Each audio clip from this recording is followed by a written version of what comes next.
And like any good business person, when I was doing my research yesterday, I said I better check who are going to be the customers of my presentation today.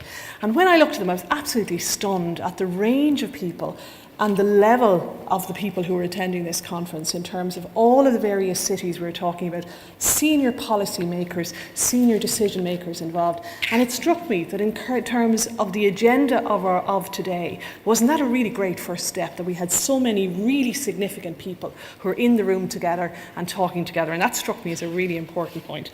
I did have a slightly more selfish point about it because I work with the Dublin Airport Authority, so the chances are that those of you who came from abroad probably came through the airport, so that was a slightly more business-focused reason, but also very glad for that reason. And my background is, at the present I'm Head of Health and Safety, Sustainability and Environment in the Dublin Airport Authority, and I'm also lucky enough to be a member of the National Tourism Development Authority, Fáilte Ireland, and I'm involved in the Grow Dublin Tourism Project. So I have a very, very strong interest in matters related to tourism. And I suppose that's actually my first point to you today.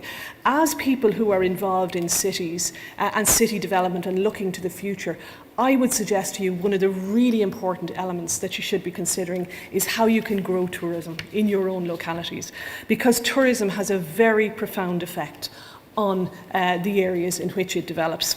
And I mean, if we think about it, tourism is one of those areas where, we're talking about, for every 30 tourists, about one additional job created. And we're not only talking about somebody who is a barista or who is somebody working in a restaurant, but maybe a barista, a DJ. Some of these jobs are going to be very advanced jobs in the technology area, where people are looking at new ways of developing their business and new ways of promoting tourism. So jobs arising from tourism, both direct and indirect, can have a very substantial impact on the city that we're talking about.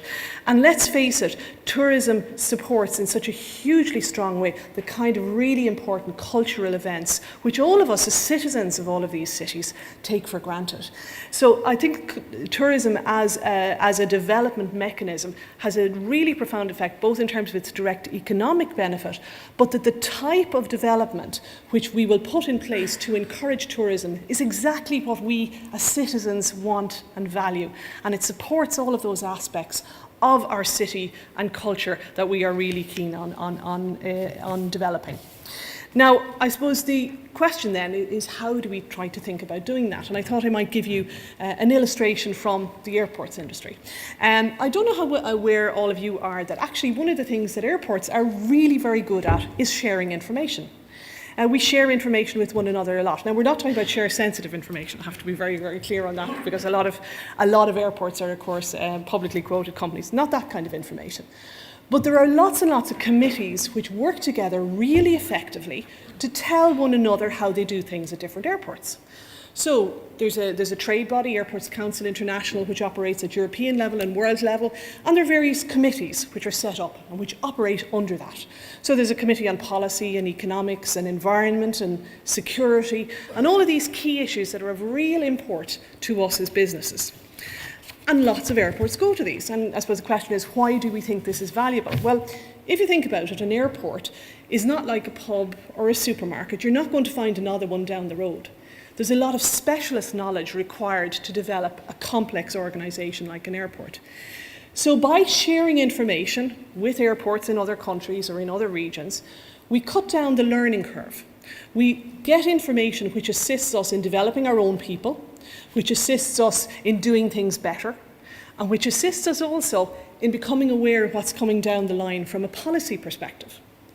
So there's a huge benefit to us in terms of this kind of collaboration and cooperation. And it's something that I feel very strongly is that an airport, we would consider to be something like a small town. So it strikes me that the kind of mechanism, which is a sort of a structured and fairly formal process of interaction on key matters of common interest, would be something that could very usefully be considered at city level. And let's face it, from a tourism perspective, it has already been very, very successful when we consider the marketing of the island of Ireland over the last 10 years. So this is something that I think could be applied from the perspective of cities as well. Cooperation, specific groups on specific interests. One of the concerns, of course, when people think about this is, but are you not afraid you're going to give away your best secrets, the area which teaches you to be the best in a particular domain. But of course, it's never quite like that, because from an overall perspective, even if somebody takes your good idea, let's say from a tourism perspective from Dublin or Bristol or York, and does it somewhere else, they're not going to do it the same way. It won't undermine your own unique selling point. So I don't think we should be afraid to capitalise on the similarities that we have and the ability, this platform that we have to share information. I think that's a hugely positive thing that we can do. We can, of course, leverage the differences, because the last thing we want is everywhere to be the same. I mean, it would be incredibly boring, certainly from a tourism perspective, it would be incredibly boring if every city was the same, if Birmingham was exactly the same as Belfast. How would you encourage anybody to make a choice between the two of them? So we want to leverage the differences, we want to cherish the differences, we want to use the differences, but we actually certainly should try to make sure that we share as much as we can in terms of knowledge, because there is the possibility of us developing critical mass in this. So if we think about it from a tourism perspective, nowadays so many people are choosing where to visit based on their interests, which very often they use all kinds of smart technology to find out about. And if we were able to encourage one another to reference the areas that we are in common, let's say military history, music, theatre, any of these sports, as we heard this morning, to reference one another, we would extend our own marketing reach and the marketing reach of the other airports involved, or the other cities involved. Excuse me, I always think airports. So I think this is an area where we can put into place much more effective cooperation by a deliberate strategy of cross-referencing one another's activities, and we can learn certainly from that as well.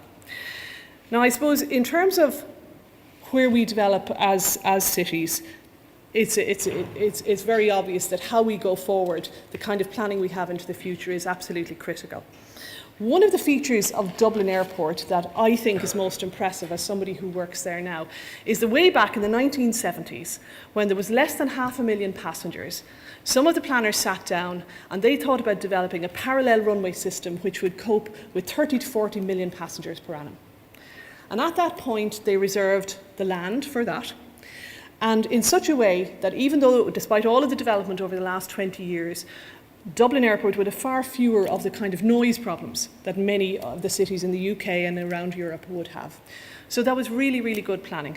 And the kind of thing that I think is really, really important is when they built the first of those two runways, they built the one nearest the city first. And if we think about how hard it would have been to resist the urge to develop right up against the wall of the airport, if they had built the one further away, we might never have had the land reserved. We still have that land reserved. And we, as people who are planning for the future and for the future generations, we have to make sure that we do that quality of a job, that kind of a job, that we show that degree of foresight. And I think this is something that, particularly when we consider the whole sustainability agenda, and as several speakers earlier said, this is an absolutely critical dimension for us, and we really, really do have to get this right. I think the key thing for looking, in terms of where we're looking for it, is around this sharing of information, because we can't all learn it independently.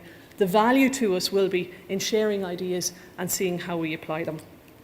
And I suppose, just to finish up completely, one of the things that struck me, I came across it recently in one of these weekly bulletins you get around, is that scientists have decided that in actual fact the key to development of man as a sentient human being was the fact that man started to work in teams. And this was what differentiated them from all the other primates. So I think in terms of our agenda today, it's pretty clear that if we crack this thing about trying to work in teams, we really will be smarter than all the others. And I think that's what we're here to try to do today.